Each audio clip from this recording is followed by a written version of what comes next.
Okay, so in previous videos we've looked at the pelvis from the front and we've looked at the pelvis drop or the knee coming into the midline, which affects a lot of runners in particular.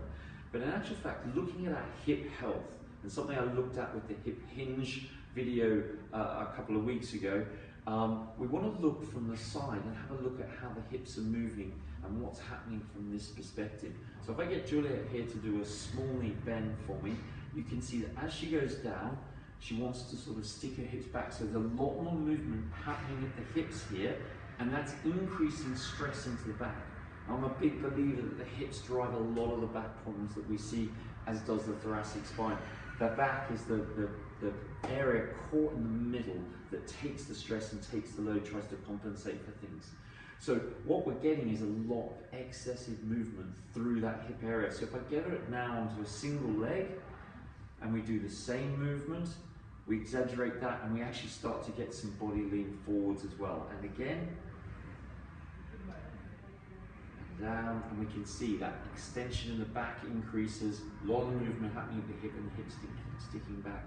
Now there are a number of different driving factors that might be causing this for you.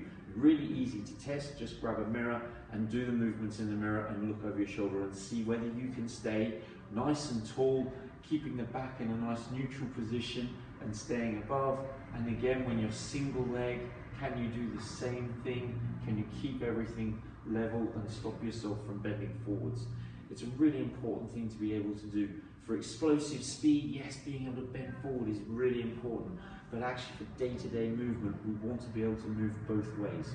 And with a culture of sitting at desks, working at computers, this is something that's becoming increasingly an issue. What we need to think about, our hip flexors and quads, short, tight, they become overactive. Calves tend to tighten as well, and these can all drive this pattern. What we need to think about, getting our abdominals working more efficiently and our glutes working more efficiently to help stop that pelvis from tilting on the hip. That's what we need to be thinking about, and it's really important for your hip health long term to make sure you've got these patterns working well. Thank you.